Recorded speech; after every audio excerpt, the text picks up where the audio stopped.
In a broken wasteland, come to my fire. What's going on, metalheads? Thank you all for tuning in to this week's episode of the Metal Forge. My name is Mark Jackson, and I am your host. Holy shit, what an incredible, fucking hell. I don't even know how to put it. Just fucking crazy shit's going on all around the world. But we're fucking focusing on here on the metal.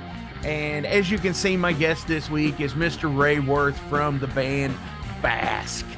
Dude, how the fuck is it going? Going pretty good. Yeah, going pretty good. We wrapped up tour maybe 7 or 8 days ago for the album release. Response has been solid. Sales have been good. Check boxes all around. Fuck yeah, man. That's amazing because I'm going to go ahead and let some people in. And just so you know, while I'm doing this, if you see me looking up constantly, it's because my monitor is above my camera. So it's not like I'm rolling my eyes constantly, but it might seem that way. No, so anyway, so some insight to everybody out in Metal Forge land is this was originally scheduled for one day way back in September, which so happened to be the album release. Okay. And then it got pushed to Monday the following, and then it was like, dude, I'm so sorry. I didn't realize you all were in the middle of a tour while we were trying to schedule this. And I was like, oh, no, this can wait. You all go rock the fuck out. So then I was just like, what's that? Appreciate your flexibility. No, I think nobody's getting rich doing this, right? I'm sure as hell not. But right. So anyway, how was tour? Now that you're back and you're sipping your beer, what are you drinking first? Let's see. I work for a brewery here in Asheville called Burial. And yeah, I'm familiar. This is their Oktoberfest that nabbed a bunch of low fills of. So it tastes even better when the price is right. Nice. Now, do you get to sample new brew and stuff too? For sure. Sometimes I have to be like, no, it's 10:30. It's a little too early. But hit me back at 12:30 and yeah, sure, I'll drink a beer. Yeah, definitely familiar with Burial. David Paul Seymour does your artwork for your labels. And definitely you all do shows and stuff there as well, correct? Yeah, correct. I'm the talent buyer for Eulogy, which is the 400 cap room. That's part of the brewery, and then Forestry Camp, which is the 2,000 person outdoor venue we have. Hell yeah. So definitely you work with another friend of the Metal Forge, Josh Snyder from Grasping Air. I do. Love Josh. He was on the show a few months back. So in the day-to-day life of being Ray, from the guitar player in this awesome band called Bask to being the talent buyer at a couple of venues with some big amount of seating for the most part, that you got to make sure when you're dealing with stuff like that, how do you process and just get through every day? A lot of compartmentalizing. Like, okay, this block is dedicated to just the venues. Okay, now let's pop into Bask email. Okay, let's address that for an hour. Okay, now we're going back over to the venue. Oh, now we got whatever. Will from Season of Mist needs this answer. Okay, let's reach back out to him and get that sorted. So just a lot of back and forth and the most beautiful dance I could have imagined for my life. Absolutely. Now, do you find yourself doing some of the Bask stuff, at the day job? I feel like in general, they're very much aware that there's both of that. And just as well as I know that they're confident that I'll be up until 11 p.m. if that's what it takes to get my To job get your done. So stuff done with them yeah, too. Yeah. it's all about a And level of trust there. for sure it is. And dude, that's one of the cool things about being in a business that goes in hand with a band as Sure. well. like slinging auto parts. I mean, that helps for the tour stuff. Like, hey, I know this guy in Philly that works at a parts store, Right. fuck, that helps. But like for the most part, that, you're just doing your thing, and that's cool. Yeah, I love the crossover that I get from both doing both, whether it's like out on the road, seeing what this 200, 300, 400,000 cap room looks like, bringing back that knowledge to like my home venues as well, and just learning general road expectations and what bands want to see when they come into, our 400 cap. So yeah, there's a lot of cross dissolve there in the best way possible. And what sounds so cool about it too is, as you just said, you're seeing these other venues that that are sized just like yours, Sure. or whether it be the 400 cap or the 2000 cap or whatever. And another thing, what's so cool about that is, you're also meeting that echelon of people that do what you do also. Yeah, it's like super like that just happened on this last tour. I had a Philadelphia promoter homie who we've been chatting in email for years, and then it finally lined up, and then we got to like, on site face to face be like, "Oh yeah, I love booking that band," or "Oh, I hate booking that band," or "Oh, that agent's great and that agent's great." Sure. It was good. It was good. That's funny that you bring up. I brought up Philly first, and you ran with it. Yep. And in a recent episode, we had a Philly band called Mercifix on, thrash band, and anytime that any of like the heavy talent stuff goes out and they Mhm. skip Philadelphia, Brian always emails Amos and says Philly skip. and Yep. and so it's like it always gets the skip for some reason. Yeah, yeah, for sure. Big love to Amos and Aaron and Jake over at Heavy Talent. Oh, They're sure, they're sure, all they're all sure. homies who I've worked with for years. Absolutely. Totally good people. Yep. So anyway, as we, that's the cool stuff that, like, that I like to talk about with like a lot of these band people, because it's not just about it's everything is everything. And the music, it happens because of just everything that we're exposed to day in and day out and everything. So with this new album, um, pretty cool stuff. I listened to it a couple of times straight through. I know Jason Gardner picked up the artist copy Oh, nice. Yeah, he was at at, the at the album release yeah. a few weeks back. Tell us about the new album, The Turning. Yeah, something that we basically started right after, kind of like in the middle of COVID as we were balancing, like, okay, can we get together? Can we rehearse? Now we can't. Okay, now we can't. Okay, let's write.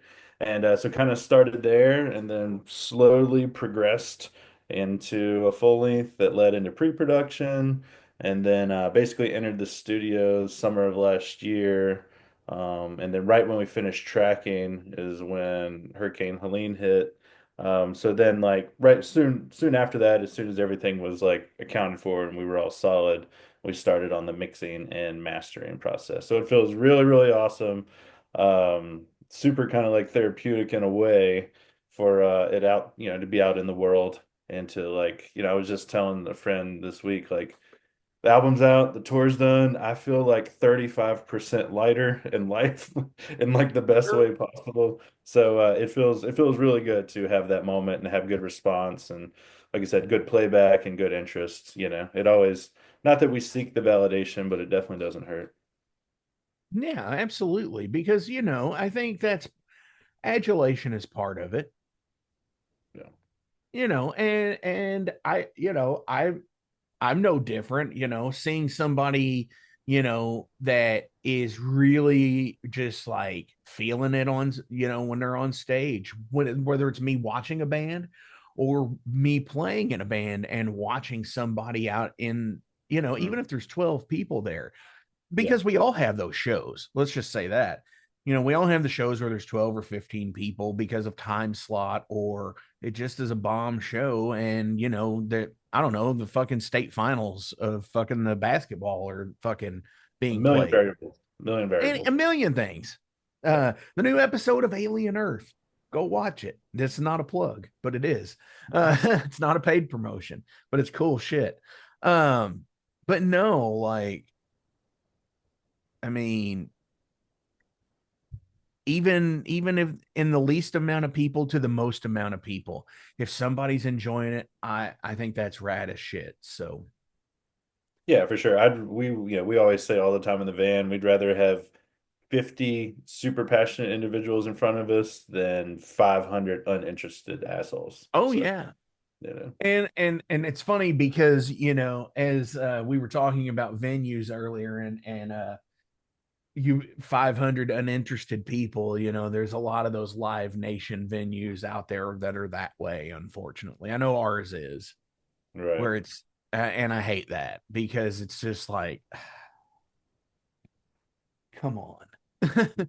Yeah, I feel you. The state of the state of the world in places that, where it's different, like being in Asheville and Louisville or New York or anything, everybody's seen, while we all have like the same kind of substructure, it's still very different. And I like that. Yeah, yeah, for sure. I mean, that's like even on this most recent tour, the difference between, playing in Philly versus, you know, country Maine. I love and can absolutely appreciate both. And I love when both is on a tour so that I get a little bit of that contrast. To kind of like touch on what you're saying, where each market having its own vibe or embodying its own spirit. And that's the beauty And, of touring. and yeah, let's talk about that. Who did you do that routing? Because didn't you all have like a little cluster of stuff, and then it was like here, and then boom, like all the way up in Maine, where it was Yeah, like, is that like, I was like, Jason and I were talking, it's like, wow, that seems like a long way, is it? Yes, yes, it is. Yes, it is a long way. But I will say that like this is like the third tour that we've done where we've intentionally scheduled a day off in Maine. There's something about that state I/we just really connect with. So anytime we're able to be up in that area, we like intentionally kind of schedule a day off around it because we love it up there. Dude, I mean, band move.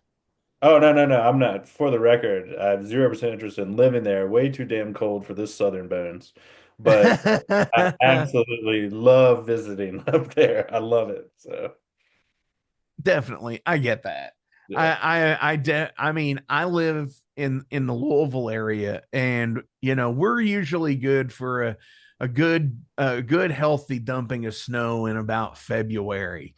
That Hmm. that gets, we'll get about 18 or so inches over a week or two, and then it hangs around until about the middle of March. Right. And then even that's too much because we get into like single digits and tens and teens, and it's like, fuck that. Yeah, I love like the middle ground where Asheville is, where it's like, yeah, we're in the south, but then also we're in the mountains. So the humidity is not like super crazy. The winters are pretty mild. Like most of the time I'm just wearing a hoodie. Occasionally I'm wearing like a big winter jacket, but it's like a perfect little blend for Sure. yeah, for me. Now you mentioned Helene coming through back, what, in October of last year is when that was. Late September, yeah. Late September.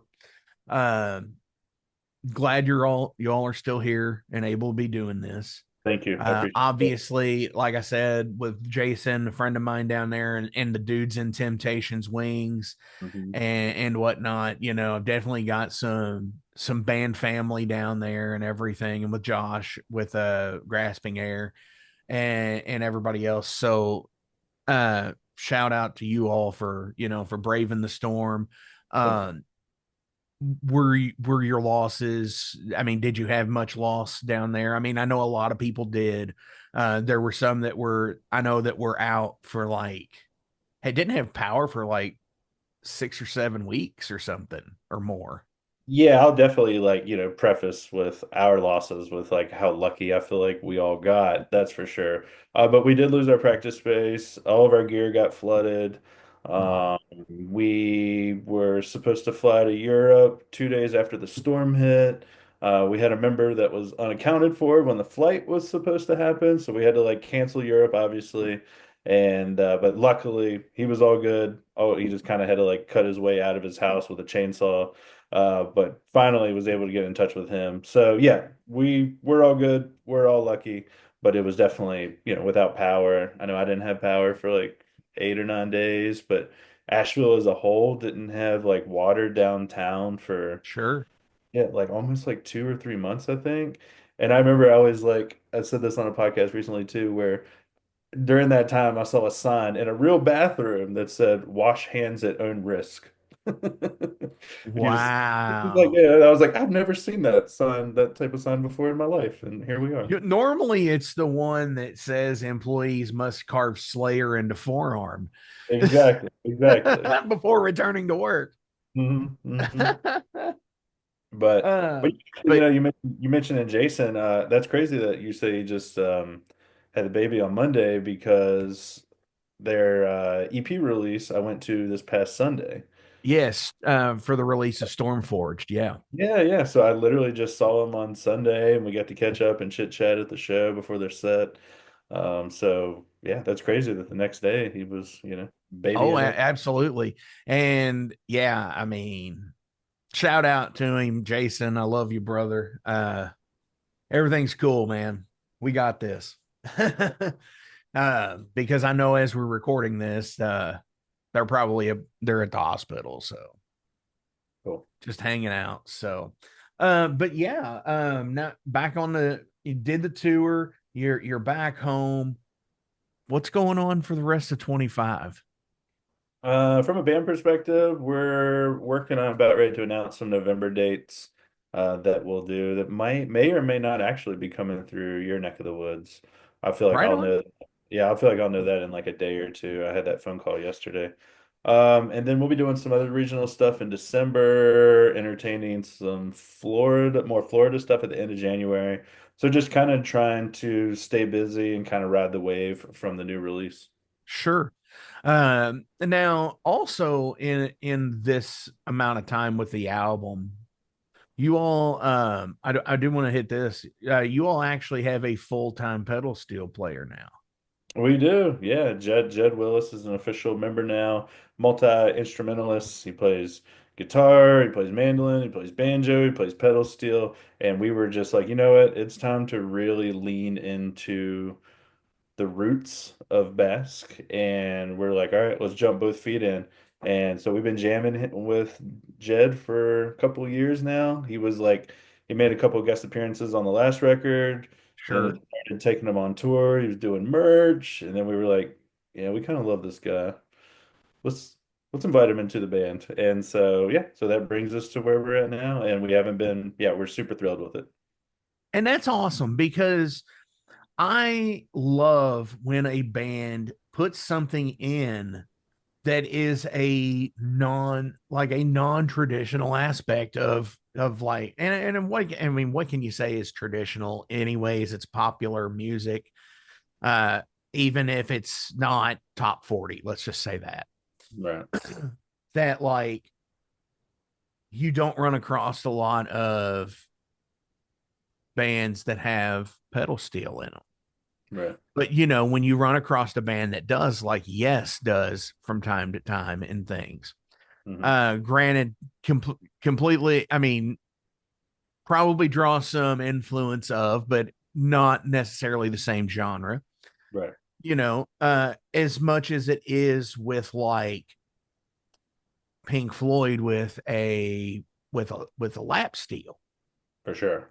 in things, or even with Rush and the big like floor mounted synthesizer that Getty's playing with his feet and his hands, and then going back and forth between the bass and his feet too. So when bands do that, I think it's pretty damn cool. Excuse me, to incorporate just like non-traditional instruments. it's and I know it's goofy as hell to say, but topically, Spinal Tap, in Stonehenge, the mandolin part. Yeah. And it's great because it's a heavy Right. metal band with a Right. mandolin part. I Yeah. mean, when did Metallica do that? Never. Well, they did on probably Reload or Load, but but that's beside the point. Right. So Right. yeah, so walk me through that really quick. Like what, like with the pedal steel, like how did that come about? Like we have this idea, like what this would Yeah, sound. yeah, for sure. I've loved that instrument with like all my heart forever.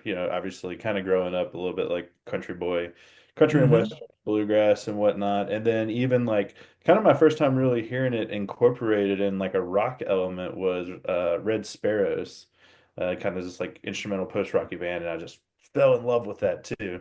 And so as songwriting progressed, I feel like we all communally kept being like, you know what, I could hear like this big cool slide part that goes right into this like big epic, riff. Or oh, wouldn't it be make this, down part more emotive if we had, a pedal steel player just like milking all of these licks? Or on the Sure. flip of that, okay, I'm kind of hearing this like rolling banjo kind of pattern in this part. Well shit, what if we got someone to actually play banjo over it? How much would songs stand out, with a heavy band with banjo or lap steel or mandolin? And so we were like, yeah, let's fucking do it. Let's swing for the fences and see what we come out with. And we're all incredibly thrilled with how this record came out, and we all stand on it pretty confidently. Dude, absolutely. That right there is where it's at. Now, uh have you sat down? Have you're a guitar player? Have you sat down at the lap steel? Oh yeah, it's mind blowing. It's fucking weird to sit down because it's like this does not translate well No, to this at all. not at all. And Especially with and foot bars, knee bars, and volume swells, and then Jed's running like eight different pedals at the same time too, and sometimes he's emulating organ sounds, and it's like, yeah, I love seeing him cook when we're cooking. sure. Yeah. And that's one of the things that I love about my lap steel is running the pedal board with it, and just getting some weird like echoes Yep. and like delays and flanges. I actually love my talk box with it too. Oh, sweet. I don't think I've heard that. I bet that's cool. Yeah. But it's definitely a mind blowing instrument, and of course, I dig the whole thing. Like you said, banjos, mandolins, growing up, kind of country boy as well myself. My dad was always like 50s country, 40s country, like that Hank Williams, Hank Snow, Hank Thompson, all that early stuff, into early rock and roll. And just like in instrumentation is just so wild, like you said. Well, I feel this rolling banjo part, well, let's get somebody to play banjo because it's such, it's not interchangeable. A lot of people think, well, it's got strings and frets, it's interchangeable. It's not. Yeah, yeah, yeah, exactly. Yeah, 100, It's 100%. like because of being a fretted instrument player, uh it's like you can, enough to be a little bit dangerous with it. Yeah, yeah, I feel like I can be like a little more Neanderthal than like he can, where I'm like smash frets, hit strings, where Yeah, he like exactly. I got to finesse and perfectly land and intonate right over top of this note and hold it and make sure that it's on pitch, and then I'm like I get to hit string. So And not only that, but he's also dealing, I mean, depending on his model, what he's playing, it could be 8, 10, or like 16, I believe, strings, or 14 strings yeah, I want to on the say double neck ones. I think it's like yeah, I think he rolls 8 or 10.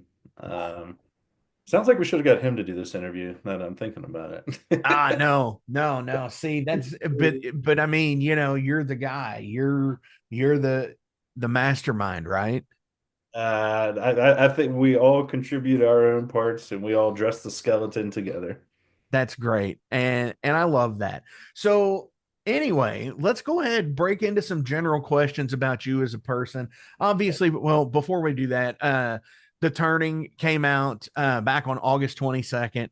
Um, dude, what do you all want to play from the album going into right now? You know what? Let's flip it up and let's start backwards. Let's lead with the last track, which is the title track. Hell yeah, here is The Turning.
So now we're going to jump into some derailed questions. These are about you as a person, nothing crazy, nothing special.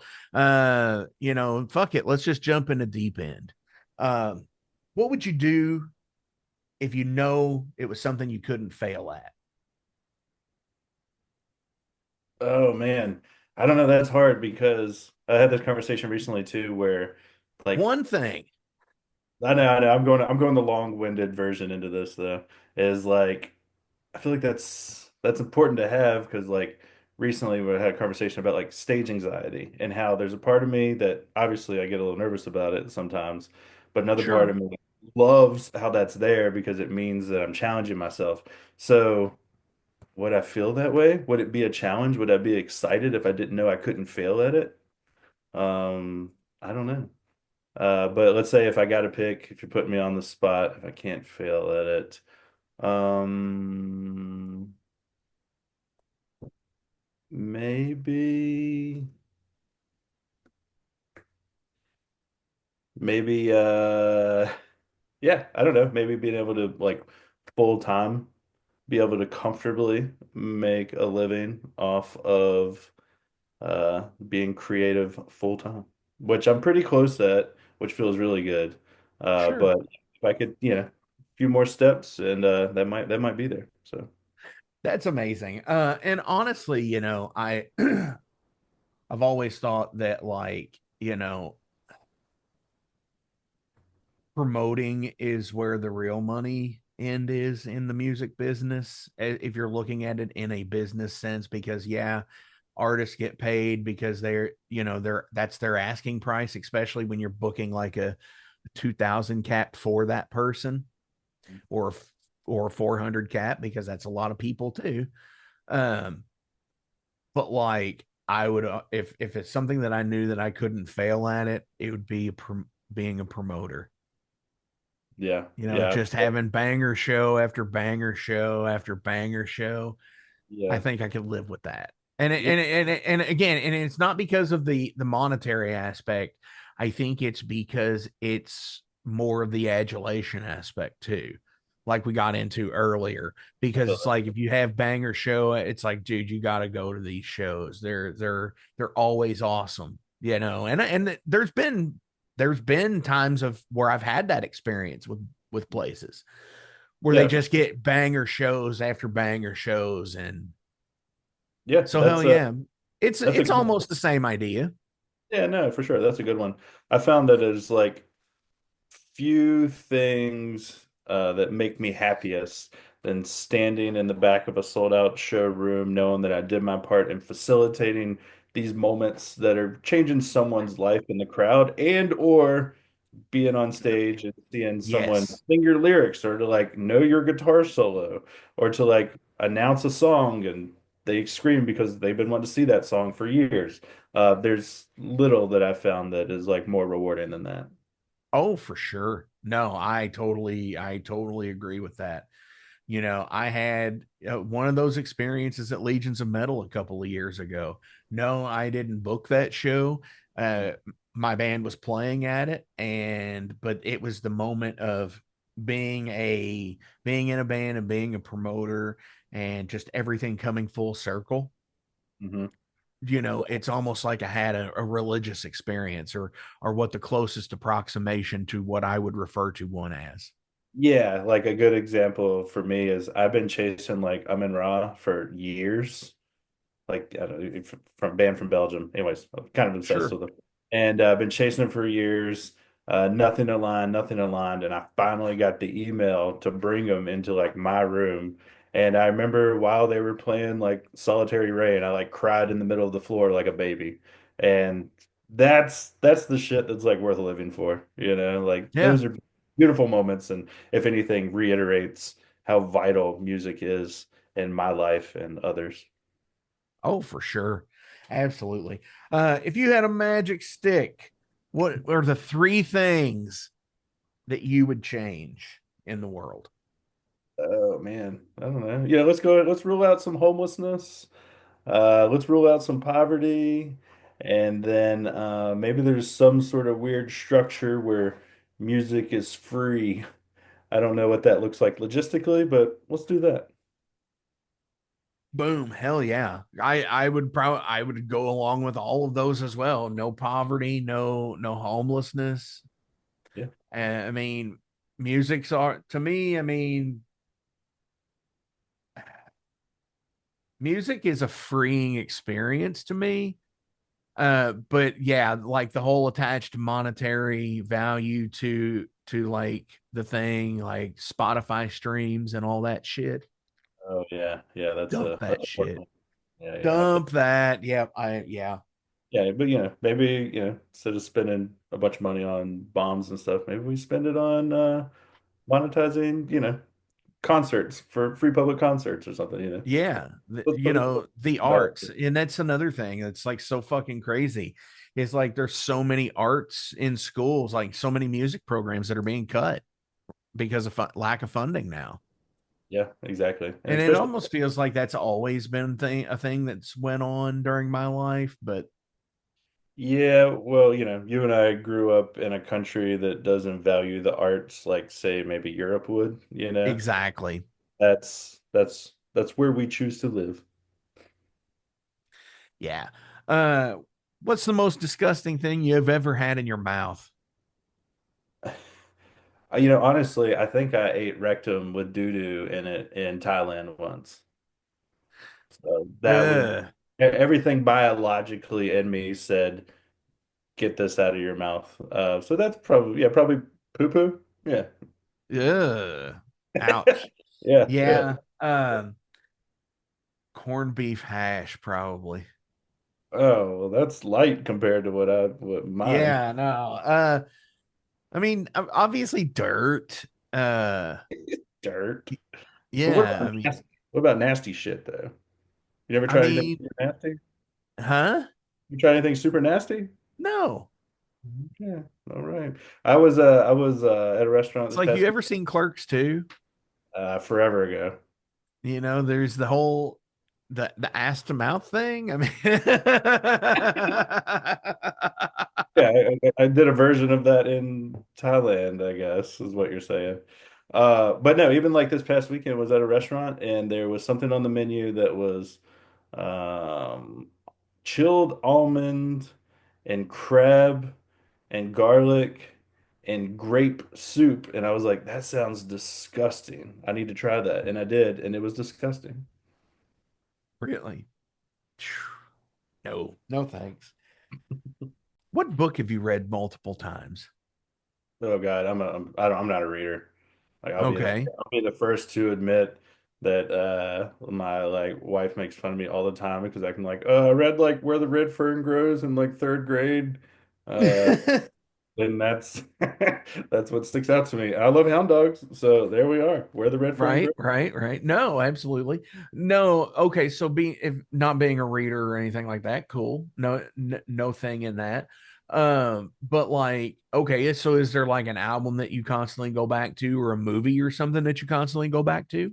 That's funny. That literally just happened. I was like, we just got back from tour and I was really craving comfort. Like I wanted like my comfort food. I wanted like my living room and just like a movie that I had seen like a dozen times to just like, just make me feel, like I said, comfortable after being in different cities and hotels every night. And it was like just like a southern vegetable plate, like, like green beans, mashed potatoes, gravy, and some kind of protein, and then No Country for Old Men. And I love that movie with like all my heart. And there's just God, it's just so fucking awesome. So yeah, I watched it like a 13th time probably last week. Hell yeah. I was and it's cool that you went into it because I was gonna ask, you said you had the Southern comfort food, not Southern comfort and food. Mm-mm. But I mean, the comfort food and everything. I was gonna ask what your comfort food would have went Yeah, to. well, yeah, that was definitely like, I made a really good stock, like garlic gravy and mashed potatoes. I think that had like some garlic green beans too. And Nice. yeah, probably like a peach cobbler for dessert. A la mode for sure. Ah, with Yeah, that nice scoop of vanilla ice cream. you know it, buddy. You It know it. has to be, it has to be vanilla. Actually, it has to be classic vanilla, not that white fucking vanilla shit. I don't know. That I like the vanilla bean, but if you're looking for an alternate, butter pecan really oh pops. yeah. Oh yes. Butter pecan ice cream is definitely yeah, I'm when it comes to that, like I am pretty much I like vanilla based flavors. Yeah. Like butter pecan, stuff like that. Even like mint chocolate chip, it's mint, but it's still based out. It's not like it's actually chocolate ice cream, yeah. like the thin mints. Right. If I only get one ice cream forever, it's definitely gonna be vanilla, and then I'm gonna put all the fixins on it, you know. Oh, sure. Sure, sure, sure. Hold on, Excuse before me. we get there, what's your comfort plate? Oh, so okay. Southern food. Sure. I love a nice country fried steak Okay. with fucking white gravy, hmm criminal amount of pepper. Yeah, I got you. Like with mashed potatoes and gravy with it. Green beans, would be amazing. Um and probably like it's called an apple blossom, but it's like puff pastry where it's like cinnamon. It's like a little piece of apple pie, but the pastry opens up. Oh, I know. So I'm all about that phyllo dough. I'm a Yep, fan. and it's great shit. That's my go-to at the Cracker Barrel That when sounds I good. when I The go, last, the last which two, has been years. the last two tours we've ended up at a Cracker Barrel once, and yeah, I'm all right with it. Sometimes I just want that like 2 p.m. breakfast, and Cracker Barrel is always there to provide. Yeah, absolutely. That's the good thing about being out on the road, like with Waffle House and stuff like that. Waffle House is open 24 hours. White Castle, if you're up into this part of the region, the East Coast stuff with White Castle, Yep. they've got amazing breakfast sandwiches. Oh shit. Didn't know They that. don't taste like the burgers, Right. but they're real fresh cracked eggs, fucking all that shit. Nice. So yeah. Um do you believe in things like the like ghosts and Bigfoot and like cryptids? I wouldn't rule them out, that's for sure. And I've only had like one moment in my life to where I felt like I had some sort of um other world kind of vibes, and that's when I was in high school in this super old farmhouse, multiple stories, documented, blah blah blah blah blah. So yeah, sure. I don't know about like Bigfoot doesn't really make too much sense to me, but I absolutely believe that there's like fucking aliens. Like just odds, and once you realize how big the universe is and Oh galaxies yeah. and odds of that, like if you don't, like you're just ignoring the numbers. So, Sure. Sure, sure. No, I totally believe in the alien thing. I think at one time, large primate uh people existed like Bigfoot. Maybe not, and then somebody's like, oh, where are the bones? Blah, blah, blah. Everybody says that, but there's also people that, we find dinosaur bones, but they discredit them. that's true. Yeah, that they were placed there by a higher being. Yeah. And it's just so many crazy things. But yeah, I mean, I don't know. I think definitely there's something else out there. I think we're definitely a planar based uh system where you might there's got to be something out there. It's like everything is something, Yeah. the way we process music, the way we process thoughts. Why do we have what we refer to as free will kind of stuff, Yeah.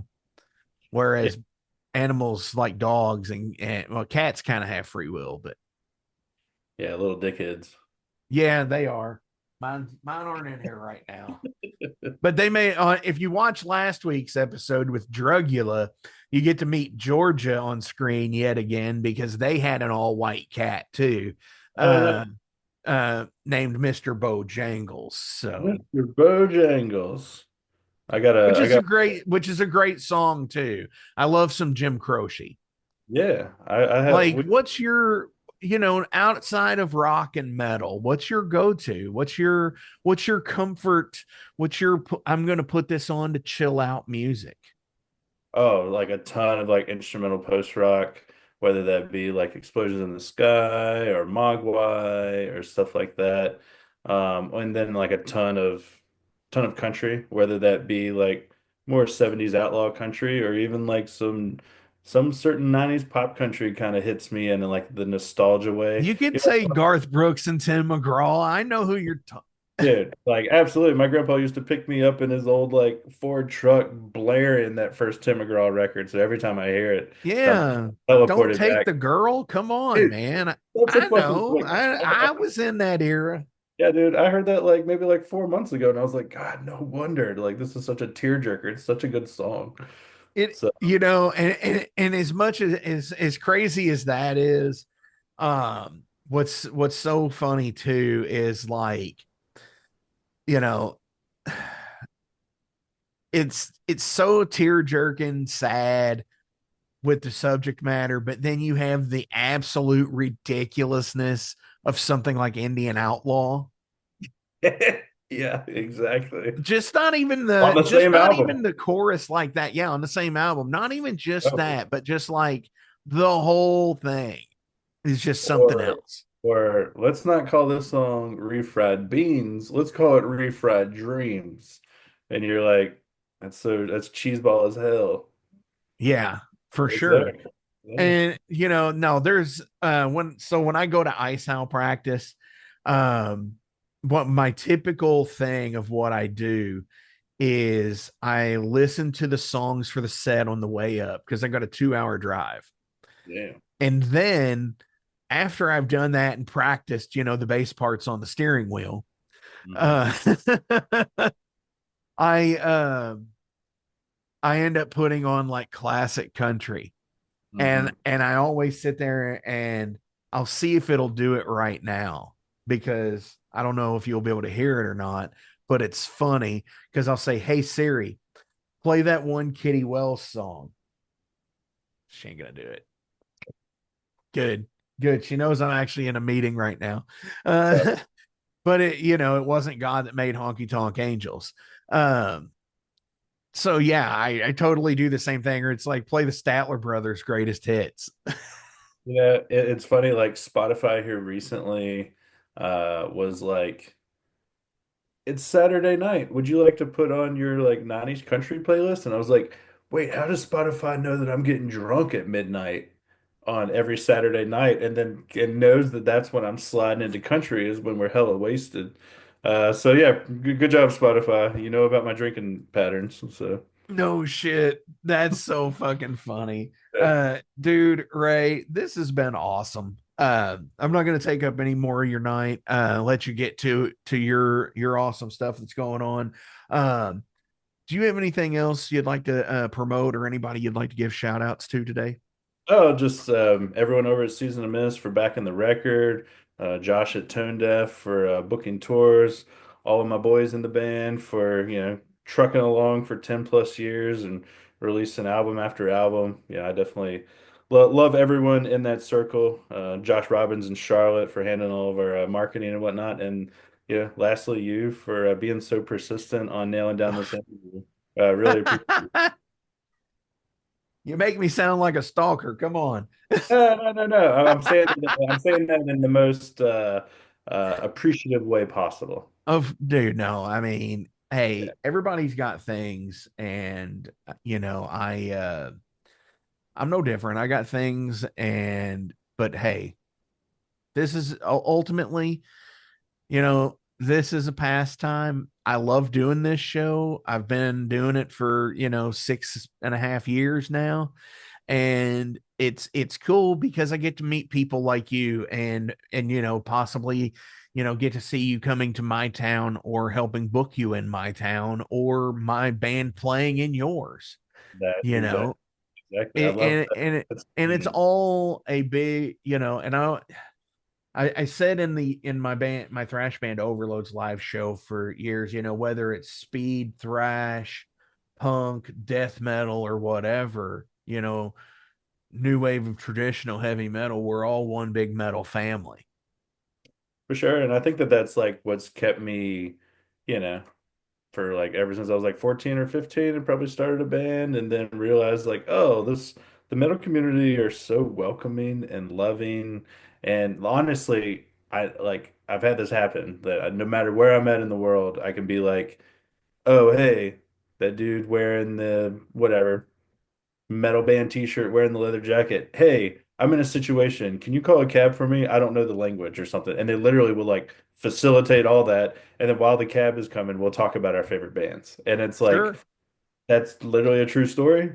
And that just like reiterated, how much I love the community that I'm a part of and that we're in and that I continue to invest into. Definitely, dude. Absolutely. And that happened. Shout out to that fucking dude. Exactly. Do you know the person's name? I don't. Complete stranger. Complete stranger, but shout out to you if you ever see this, whatever the 1 in 7 billion chance or whatever Right. chance that you see this, drop a line. Yeah, for sure. Shout Absolutely. out for sure. Um, I have one more question. Mhm. So this is kind of the hypothetical of the week, You're doing a thing, you've seen it in movies, TV shows, and everything else. You find the briefcase full of money. Mhm. You know, se- you know, take it one step further. You're on tour Mhm. overseas and you Mhm. find a briefcase full of money. Mhm. What are you doing? I already got the answer, and it completely relates back to No Country for Old Men. And I don't know if you've seen that movie, but that dude finds a briefcase and it's cartel money, and then he spends the whole rest of his life trying to avoid the cartel from like getting him, and they end up getting him, and they end up fucking murdering him. So it's like my life isn't worth any briefcase of money. I'm looking at that briefcase and I'm going, huh, someone dropped some money. Anyways, moving on. Get in the van. We're driving to Prague. Fuck yeah.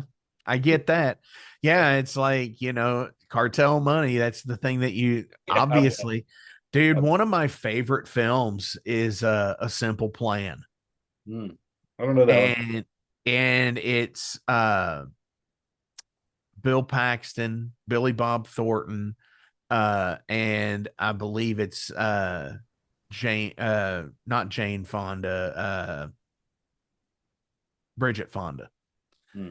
And they end up coming across a downed plane with a duffel bag full of money, Hmm. Yeah, and everything just goes fucking crazy. yeah. No, I'm like, I'm not. And it I don't. takes I don't. place in like, go ahead. I don't need a lot to be happy. I'm fortunate enough to have a home, a land, and people who love me. I don't need to be rich, and I'm doing what's pure and what I love, so I'm good. Someone else who maybe needs it more, who wants to roll that dice, can take the briefcase, but I'm good. Fuck yeah. I agree. Dude, Ray, thank you so much for coming to the Metal Forge this week. This has been awesome. I Sure. appreciate you. And hopefully, yeah, soon, we'll see each other out.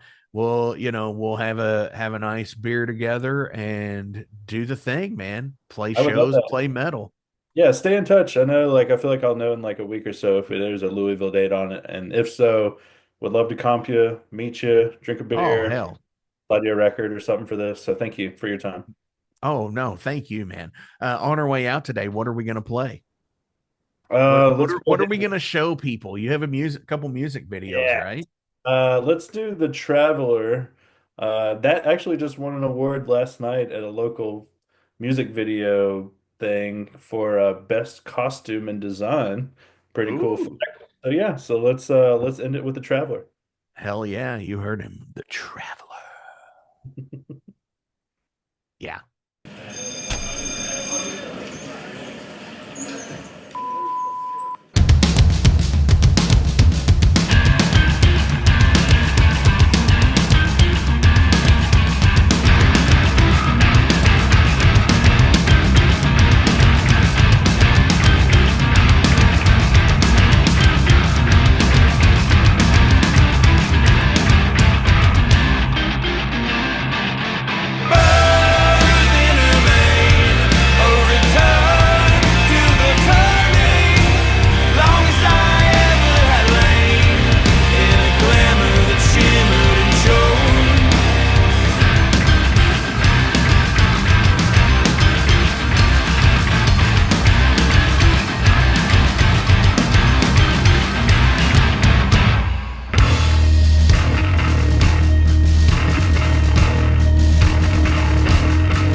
Hey metalheads, you like tattoos? Of course you do.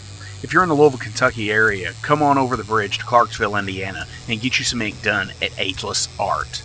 If ink isn't your thing, they have a piercing studio as well.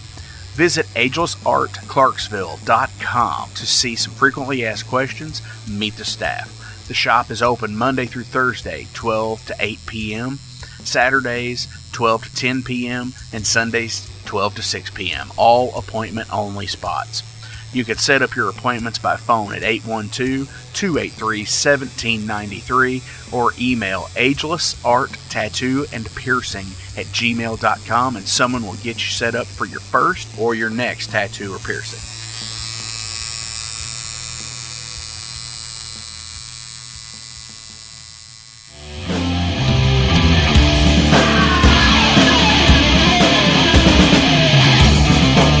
Hey metalheads, after going to a rager, what's your ultimate go-to? Mine is totally pizza.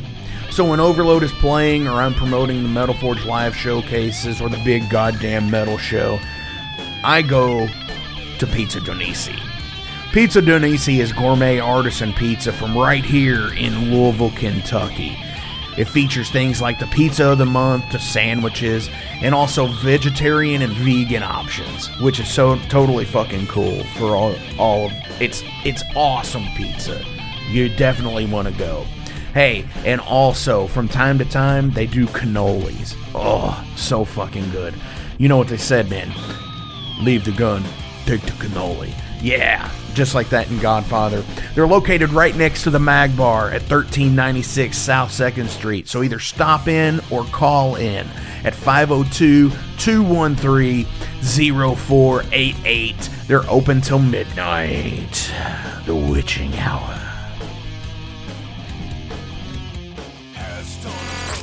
Heineken? Fuck that shit! Pabst Blue Ribbon!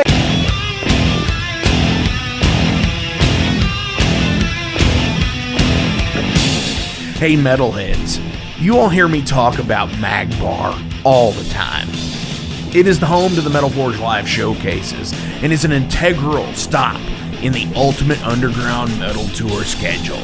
They obviously feature live music, but the Mag Bar also has daily specials like Pint and Slice Night on Tuesdays with Pizza Donisi. But they also do Bring Your Own Vinyl on Thursdays with DJ Kent Jackson, and Finer Things Sundays. Located right next to Pizza Donisi at 1398 South 2nd Street, open 3 p.m. to 4 a.m. 7 days a week. Get your asses out to the Mag Bar. Rock out.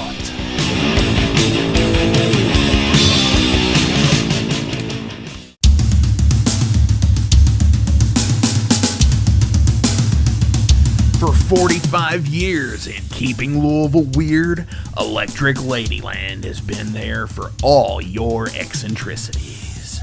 While they do offer the best smoking supplies out on the market today, there's a whole lot more to check out. From ashtrays and blacklight posters, to records, incense and burners, and items to stock your metaphysical supply. They're open from 10 to 10, 7 days a week. Located at 2325 Bardstown Road in Louisville, Kentucky, and at electricladyland420.com. Roll out.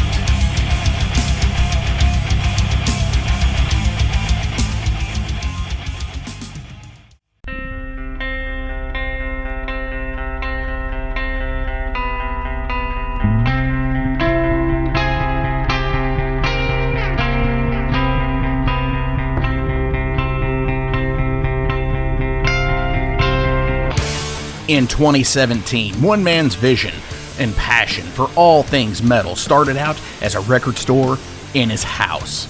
Years later, the fight against a mainstream empire continues as Shade Beast.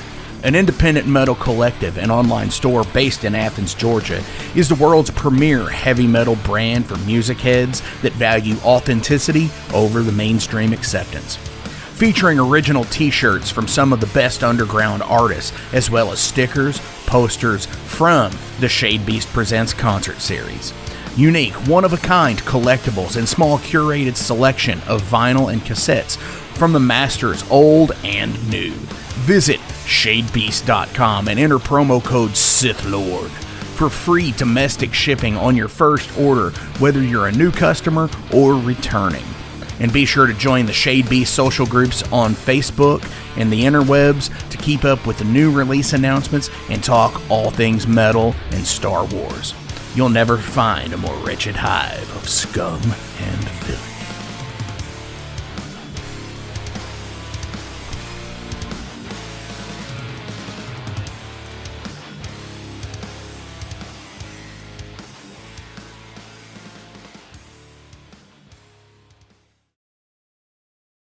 Welcome to the night. You think you know Night Demon? Then the Night Demon Heavy Metal Podcast is for you. Step into the darkness as we peel back the curtain to give you an unprecedented, all-access look into the mind and the heart of the demon. We're talking band history, song analysis, studio anecdotes, stories from the road. It's everything a diehard Night Demon fan could want and more. This is the only place to learn the inside scoop, the deep dive trivia, the untold tales from the band members themselves and those closest to the Night Demon story. Need more? The sacred Night Demon Crypt will be pried open to reveal demo recordings that have never before seen the light of day, all with in-depth commentary by the band and the people who were there for the writing and recording process. This is a gold mine, a treasure trove of all things Night Demon. Head over to nightdemon.net or wherever you listen to podcasts.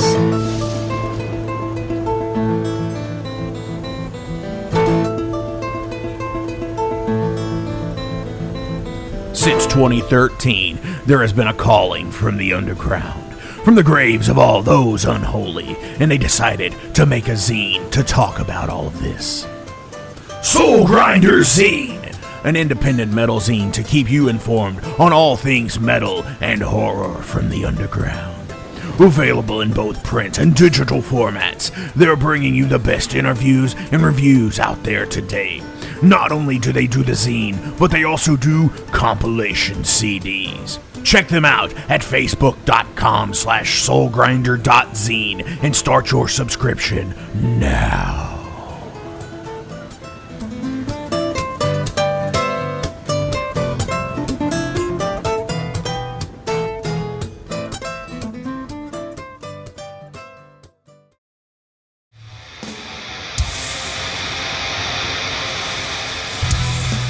Hey everybody, let me tell you about the new sponsor to the Metal Forge, Unchained Tapes. They're an independent Pennsylvania tape label. They focus on extreme metal and punk with a killer approach to the tape scene. Visit their web store at unchainedtapes.bigcartel.com now to get your fill of tapes. And for being a Metal Forge listener, enter the code METALFORGE10 at checkout to get a 10% discount on your total purchase. That's unchainedtapes.bigcartel.com.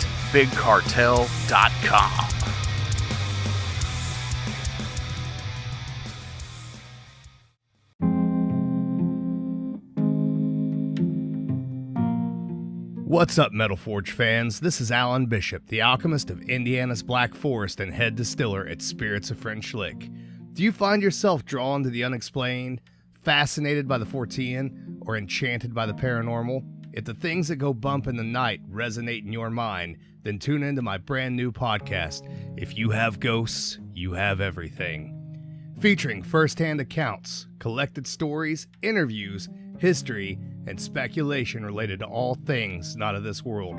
Available now on Anchor, Spotify, Google, Amazon, and more. Set back, relax, and remember, if you have ghosts, you have everything.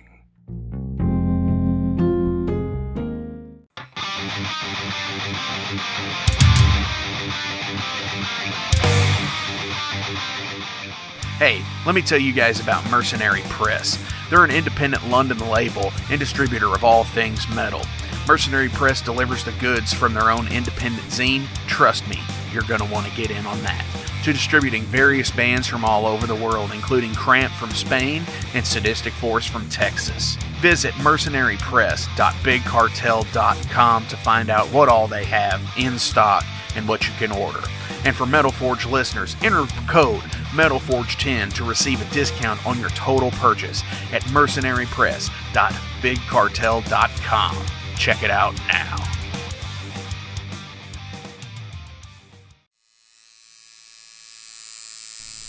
Hey Metalheads, it's with great pleasure I get to tell you guys about a new sponsor to the Metal Forge, Ageless Art, New Albany.